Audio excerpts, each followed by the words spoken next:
போடி மேலத்தெரு பள்ளிவாசல் இஸ்லாமிய சமுதாய மக்கள் மற்றும் நிர்வாகிகளை 3ஆம் தேதி மதியம் 2 மணி அளவில் சந்தித்து வாக்கு சேகரித்த ஓபிஎஸ் நடைபெறவுள்ள சட்டமன்ற பொதுத் தேர்தலில் போடி சட்டமன்ற தொகுதி வேட்பாளராக முன்னாள் முதலமைச்சர் ஓ பன்னீர்செல்வம் திமுக சார்பில் போட்டியிடுகிறார்.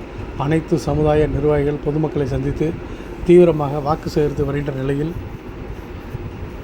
போடி மேலத்தெரு பெரிய பள்ளிவாசல் இஸ்லாமிய சமுதாய மக்கள் மற்றும் நிர்வாகிகளை சந்தித்து உதயசூரியன் சின்னத்தில் வாக்களித்து தம்மை அமோக வெற்றி பெறச் செய்யுமாறு வாக்கு சேகரித்தார். மேலும் தான் வெற்றி பெற்றவுடன் தங்களுக்கு தேவையான அனைத்து கோரிக்கைகளையும் நிறைவேற்றித் தருவதாக வாக்குறுதி அளித்தார்.